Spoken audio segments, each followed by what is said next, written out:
वेदों का यही अभिप्राय है। विधि और निषेध, क्या करना क्या नहीं करना, ज्ञान पूर्वक जीना, अज्ञान पूर्वक नहीं जीना, विद्या से युक्त जीवन हो, अविद्या से मुक्त जीवन हो।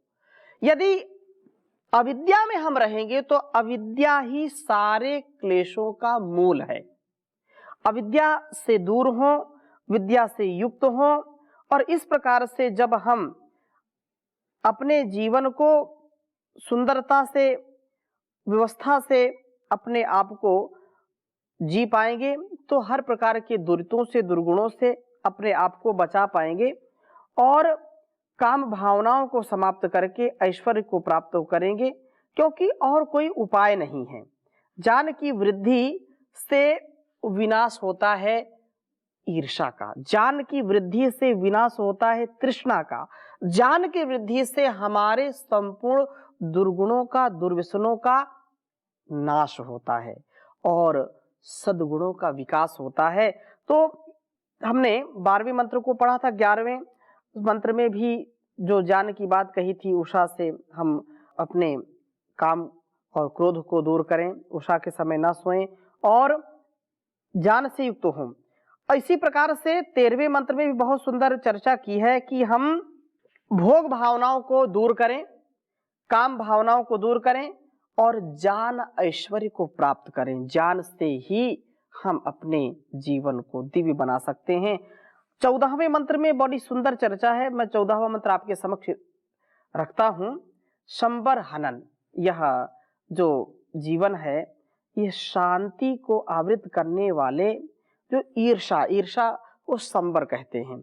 ईर्षा जो ज्ञान को आवृत कर लेती है, शांति को ढक लेती, शांतिमय जीवन नहीं हम जी पाते हैं। तो इसका हनन कैसे हो, उसके संदर्भ में बहुत सुंदर बात कही है।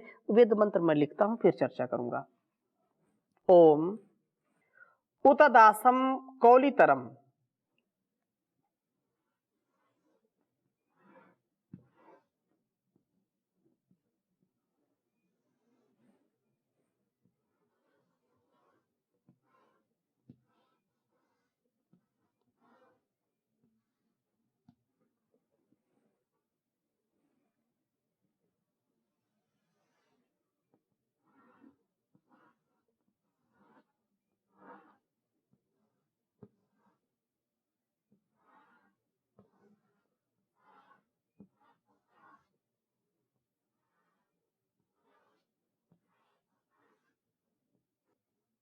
कौलितरम बृहता पर्वतादधि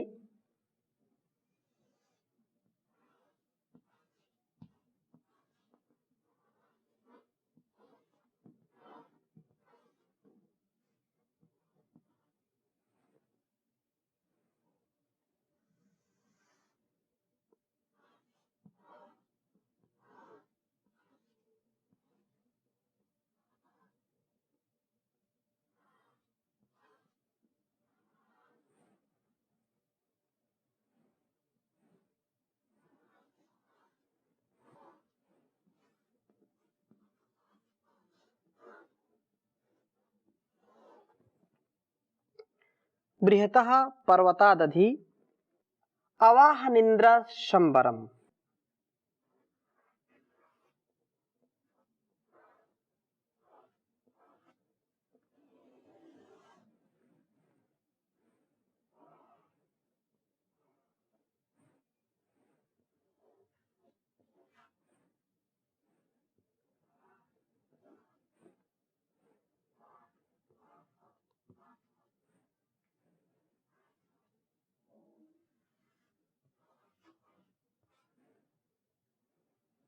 अवाहनिन्द्र शंबरम।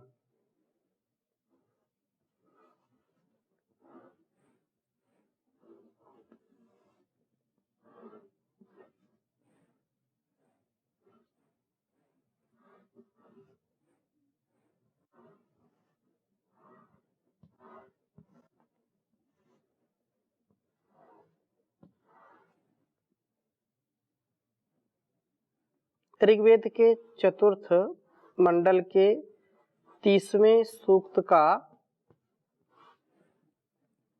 यह 14वां मंत्र है।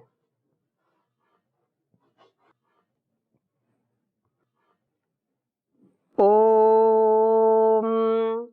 उतदासं कौलितरं बृहता पर्वता दधि अवाहनिन्द्रा शंबरम्। ओम उतदासं कौलितरं बृहता पर्वता दधि अवाहनिन्द्रा शंबरम्। बहुत सुंदर बात कही है कि हे इंद्र,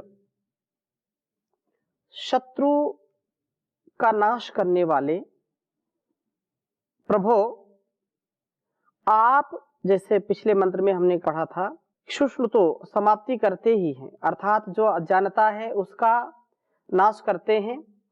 उत और दासम, हमारा उपक्षय करने वाले, कौलितरम, कौलितरम कुलिहि, तेन प्रतारयति, हाथों से धोखा देने वाले, छल छिद्र में चलने वाले, शंबरम, शांति को आवृत करने वाले, ईर्षा द्वेष रूप इस शंबरासुर को बृहता दिन वृद्धि को प्राप्त होते हुए, पर्वतात जानेन ब्रह्मचर्यादीना, ज्ञान से अधि आवन नीचे नष्ट करते हैं।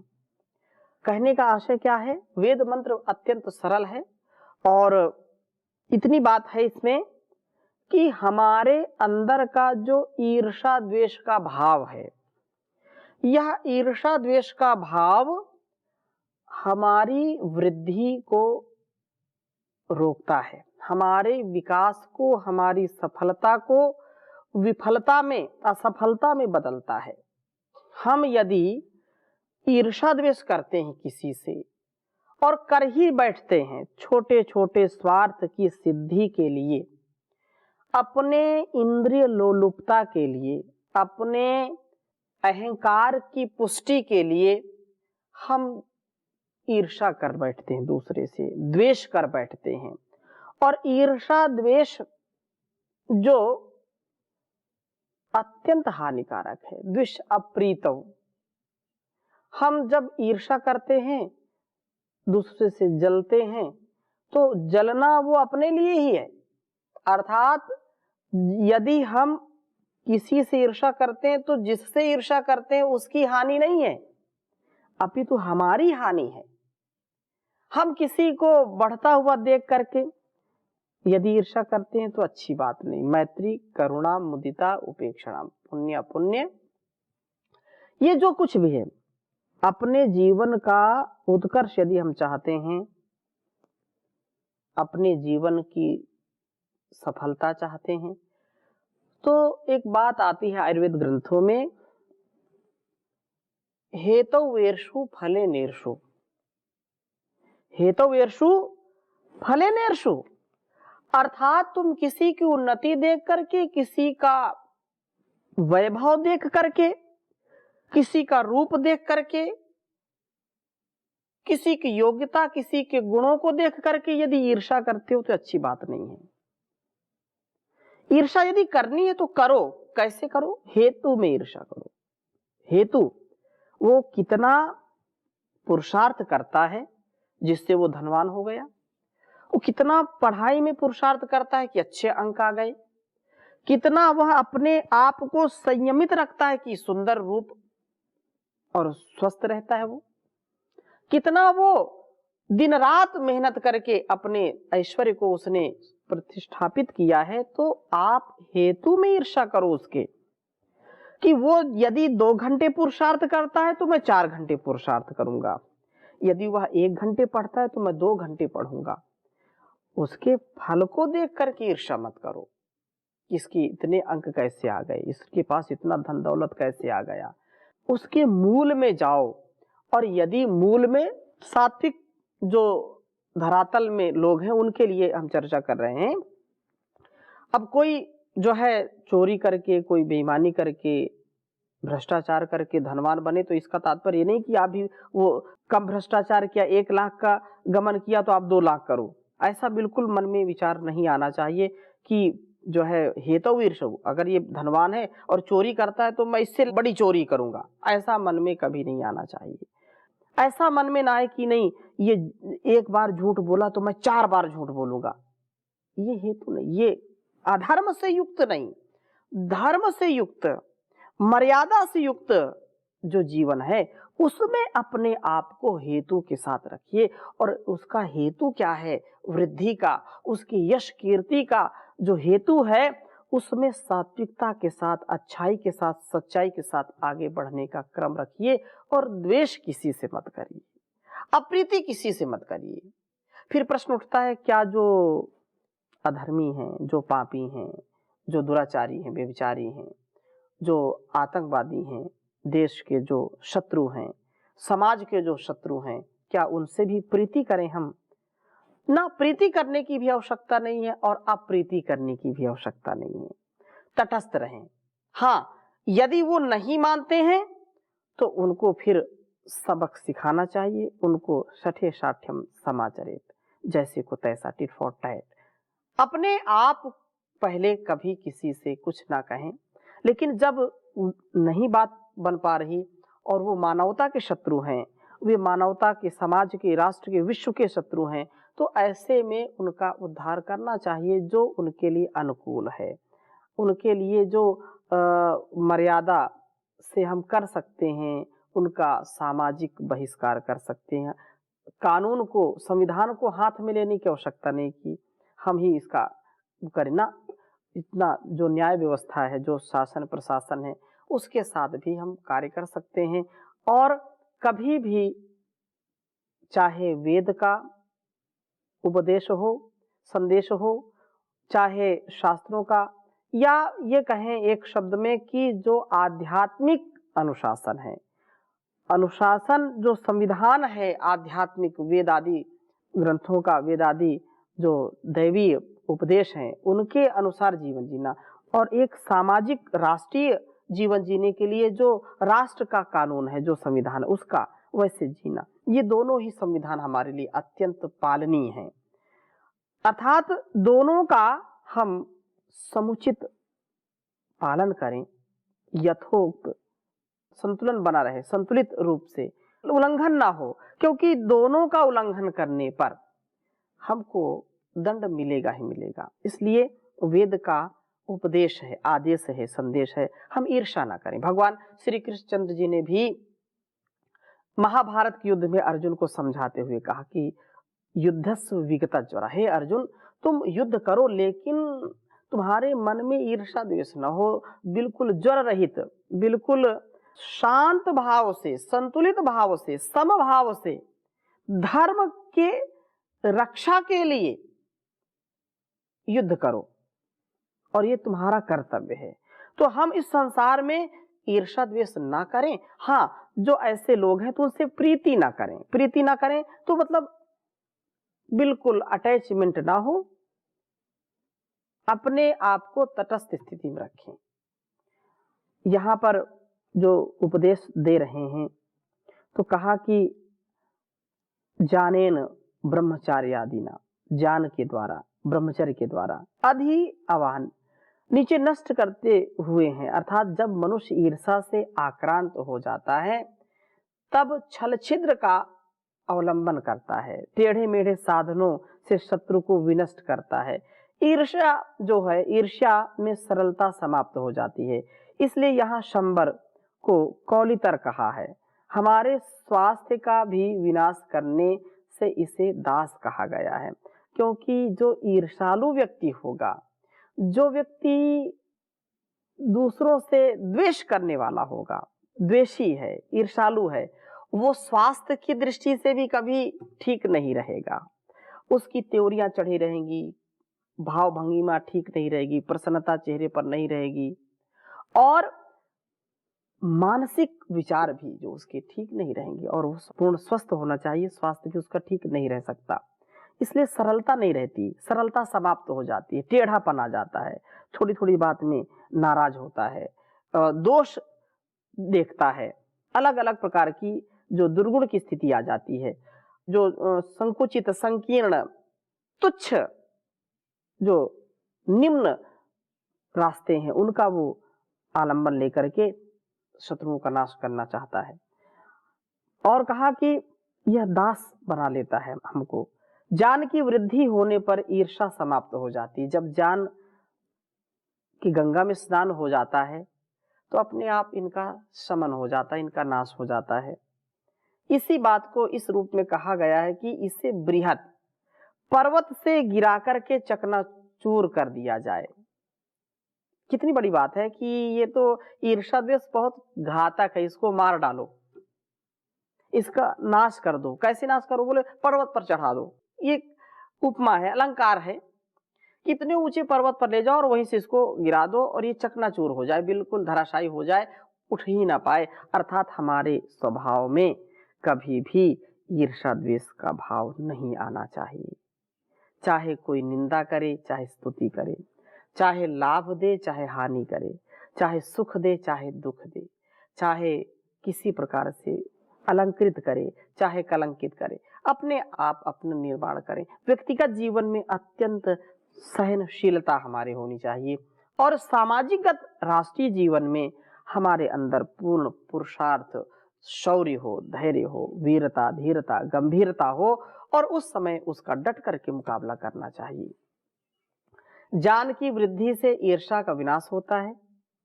ईर्ष्या के कारण हम छल छिद्र को अपनाते हैं, यह हमारे स्वास्थ्य को भी विनष्ट कर देती है। सो इससे बचना है और इसका विनाश करेंगे तो अपना विकास होगा, इसका विनाश नहीं करेंगे तो अपना नाश होगा, ह्रास होगा और कभी भी हम हताश निराश होने से बचेंगे नहीं। अर्थात ये आएगी ही आएगी हमारे जीवन में। और वर्चस्वी हम बने, हम तेजस्वी बने, इसके लिए बहुत सुंदर प्रार्थना की है 15वें मंत्र में। ओम उत दासस्य वर्चिनः सहस्राणि शतावधीः अधि पंच प्रधीरिव। ओम उत दासस्य वर्चिनः सहस्राणि शतावधीः अधि पंच प्रधीरिव। वर्चस्व शब्द शक्ति के लिए प्रयुक्त होता है। इस शक्ति का प्रयोग उत्तम मार्ग से करने वाले वर्चस्वी कहलाते हैं, वर्चस्वी, तेजस्वी। इस शक्ति का दुरुपयोग करने वाला वर्ची हो जाता है। एक वर्चस्वी और एक वर्ची। जो अपने शक्ति का दुरुपयोग करता है वह वर्चस्वी नहीं कहलाता, वह दुरुपयोग करने वाला वर्ची हो जाता है, वर्ची। उत और दासस से औरों का उपक्षय करने वाली वर्चिना, दुष्ट शक्ति वाला या दुष्ट शक्ति वाली, जो आसुर भावना के 500 500 अथवा सहस्र हजारों रूप को हे प्रभु आप ही अधि अवधि ही आधिक्येन नष्ट करते हैं। इस प्रकार इन्हें नष्ट करते हैं जैसे कि प्रधीन चक्र के चारों ओर स्थित शंकुओं को नष्ट करते हैं। आसुर भावनाएं हमें ऐसे ही घेर रखती हैं जैसे कि चक्र को शंकु घेरे हुए होते हैं। ये आसुर भावनाएं अत्यंत प्रबल होती हैं, इनसे हम बचें, इनसे हम अपने जीवन और इस जगत की रक्षा करें। ये हमारे विनाश का कारण बनती हैं। प्रभु कृपा से ही इनका विनाश हो पाता है। ये जो स्थिति है समाज की, संसार की, इसमें हम यदि इन वासनाओं से, इन वर्चियों से बचें, जो शक्ति का दुरुपयोग है, हम छोटे छोटे स्वार्थ में, छोटी छोटी बातों में अपने शरीर के और जो मानसिक सामर्थ्य उसको खोते रहते हैं। शरीर का बहुत अच्छा सामर्थ्य होता है, हमारा मानसिक सामर्थ्य बहुत अच्छा होता है, लेकिन ये जैसे किसी लकड़ी में घुन लग जाता है और वो काटता रहता अंदर अंदर खोखला कर देता है। ऐसे ही जो हमारे अंदर की संकीर्णता है, जो हमारे अंदर का विषयी स्वभाव है, जो वासना से युक्त है, जो ईर्ष्या द्वेष से युक्त है, ये हमारी शक्ति को खोखला कर देता है, हमारे शरीर के सामर्थ्य को भी क्षीण करता है, हमारे मन के भी सामर्थ्य को क्षीण करता है। हम इससे बचें। और इससे बचने का उपाय क्या है? इससे बचने का उपाय ये है कि प्रभु की शरणागति, ध्यान से, प्राणायाम से, योग से, यज्ञ से, स्वाध्याय से, सत्संग से, सज्जनों की संगति से अपने जीवन और इस जगत की भलाई के लिए इन शत्रुओं से बचें, तो हमारा जीवन बहुत सुंदर, सफल और सहनशील हो जाता है, हम वर्चस्वी बने न कि वर्ची, हमारी शक्ति पर पीड़न में विनियुक्त होती हुई आसुर न बन जाए। ये बात बिल्कुल सत्य है। हम अपना निर्माण में कम ध्यान देते हैं, दूसरों के सुख से हमको बड़ा कष्ट मिलता है। हम बढ़े ना बढ़े, दूसरा बढ़ने ना पाए, हम न खाएंगे न खाने देंगे। अर्थात कहने का आशय क्या है, ये तो अलग अलग अर्थ में लोग बोलते हैं कि भाई मैं रिश्वत नहीं लेता और रिश्वत लेने भी नहीं दूंगा, ये तो अच्छी बात है। मैं भ्रष्टाचार नहीं करता, भ्रष्टाचार करने नहीं दूंगा, जैसे हमारे प्रधानमंत्री महोदय जी कहते हैं। तो ये वो अलग विषय है।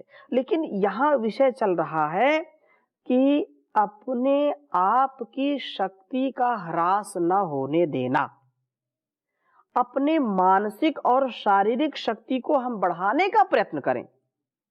हम अपनी शक्ति का दुरुपयोग करते हैं। कैसे करते हैं? दूसरों की निंदा, दूसरों की स्तुति, दूसरों से ईर्ष्या, दूसरों से द्वेष, उसने ये कर दिया, उसने वो कर दिया, इसने ऐसा कहा, उसने वैसा कहा, वो तो बहुत बड़ा हो गया, मैं तो छोटा हूं। ये क्या है? ये अपने आंतरिक मानसिक शक्ति को क्षतिग्रस्त करने का काम करना है। जो वो कर रहा है उसको करने दीजिए। आप क्या कर रहे हैं? आपका क्या कर्तव्य है? आपका क्या उत्तरदायित्व है? आपको कहां पहुंचना है? आपका लक्ष्य क्या है? इस लक्ष्य को आगे बढ़ाइए, अपने कर्तव्य को करिए, इधर उधर ध्यान मत लगाइए। और यह निसंदेह है, जब व्यक्ति ऐसा जीने लगता है तो वह प्रभु का उपासक बन करके, व्यसनों से बच करके सतत आगे बढ़ता जाता है। और 16वें मंत्र में भी यही बात है। यहाँ जो 15वें में कहा कि पर पीड़न नहीं होना चाहिए, हमारी वृत्ति ऐसी ना हो कि हमसे किसी को कष्ट हो। हम वर्चस्वी बने, वर्ची नहीं। हम शक्ति को बढ़ाने वाले हों, शक्ति का ह्रास करने वाले ना हो। हमारी उपस्थिति से हमारा भी शक्ति संवर्धन हो, शक्ति की वृद्धि हो, और हमारे प्रेरणा से दूसरों में शक्ति का संवर्धन हो, दूसरों का आत्मबल बढ़े, दूसरों का शरीर बल बढ़े। ऐसा हमारा गुणकर्म स्वभाव होना चाहिए। हम स्वयं कमजोर ना हो, दूसरों को भी कमजोर ना बनाएं। तथा 16वें मंत्र में क्या बात कही कि जैसे ओम उतत्वम पुत्रम उग्रवः परावृत्तम शताक्रतुः उक्थेश्विन्द्रा आभजत। जैसे भिक्षु आदि शब्दों में उ प्रत्यय लगता है तो सनासंस भिक्ष उ, तो उ प्रत्यय लगता है। ये पाणिनि अष्टाध्यायी। आलुच प्रत्यय लगता है, उ प्रत्यय लगता है। तो जैसे अग्रुह कहा, अग्रुह, और जब आलुच लगेगा तो श्रद्धालु, दयालु, कृपालु, ईर्ष्यालु, ये आलुच प्रत्यय लग गया। तो ऐसा स्वभाव वाला। तो यहाँ पर जैसे भिक्षु शब्द, भिक्षु उ, सनासंस भिक्षु उ प्रत्यय लग गया। इसी प्रकार से अग्रु, तो पुत्रम अग्रुवः, यहाँ पे अग्रु में भी यह उ प्रत्यय लगा है, और स्त्रीलिंग में ऊंग प्रत्यय आकर के अग्रु हो जाता है। निरंतर प्रगतिशील व्यक्ति अग्रु है, जो सतत आगे बढ़ता रहता है, उसको अग्रु कहते हैं। और इसका पुत्र तथा अर्थात अत्यंत जो प्रगतिशील, यहाँ अग्रुवः पुत्रम कहा गया है। शतक्रतु अनंत प्रज्ञानों व कर्मों वाले परम ऐश्वर्यशाली प्रभु निश्चय से उस अग्रुवः पुत्रम अत्यंत प्रगतिशील व्यसनों से रहित व्रजी वर्जने, व्यक्ति को उक्थेषु स्तोत्रों में आभजत भागी करते हैं, इसे स्तोत्रों की ओर झुकाव वाला बनाते हैं। वस्तुतः प्रभु स्तवन की ओर झुकाव ही इसे प्रगतिशील बनाते हैं। हम प्रभु की स्तुति करें, उपासना करें, प्रार्थना करें तो व्यसनों से बच पाएंगे। प्रगतिशील जो होते हैं व्यसनों में नहीं फंसते और व्यसनों में ना फंसा हुआ बनता है। शतक्रतु प्रभु की उपासना से हमारा जीवन भी यज्ञमय बनता है। स्वभावतः हम व्यसनों से बच जाते हैं। व्यसनों से बचना हमारी प्रगति का कारण बनता है। प्रभु की उपासना से हम व्यसनों से बचकर के निरंतर प्रगति पथ पर आगे बढ़ते जाते हैं। व्यसन हमको प्रगति के पथ पर आगे नहीं बढ़ने देते। व्यसन अनेक प्रकार के होते हैं। किसी को खाने पीने का व्यसन है, किसी को सैर सपाटे का व्यसन है, किसी को अनावश्यक अटसट मारने का जो है, लफाजी हाँकने का, बिना मतलब की बातें जो है करने का है, जिसमें समय जाता रहता है। कोई बिना मतलब में गेम खेलने का किसी को व्यसन हो गया, और वो मोबाइल में, अब तो बाहर कम खेलते हैं, मोबाइल में ये बड़े बड़े गेम आ गए। हमने सुना कि उसमें जो है बहुत बच्चे आत्महत्या भी कर लेते हैं, ऐसे ऐसे खतरनाक गेम खेलते हैं। तो ये क्या है? ये हमको ये व्यसन है, और हम प्रगतिशील नहीं हो पाते। माता पिता भी छोटी अवस्था में बच्चों को मोबाइल पकड़ा देते हैं और वो गेम खेलते रहते हैं, और लत पड़ जाती है, ये व्यसन हो जाता है। किसी को नशा का व्यसन हो गया, नशा करता है मादक द्रव्यों का, किसी को किसी का नशा, किसी का नशा। अब ये तो दुनिया है, सब जानते हैं कौन कौन सा नशा किसको बर्बाद करता है, शक्तिहीन बना देता है, शक्ति को क्षीण कर देता है, और व्यक्ति निर्व्यसनी नहीं रह पाता। व्यसन है तो निसंदेह उसका जीवन में आगे उत्थान हो ही नहीं सकता है, पतन सुनिश्चित है। हम पतन से बचें, उत्थान की ओर आगे बढ़ें, ये हम सबका भाव होना चाहिए। तो इन्हीं भावों को हम संजो कर के रखें। आज की कक्षा को यहीं पर विराम देते हैं। शेष चर्चा अगली कक्षा में पुनः करेंगे।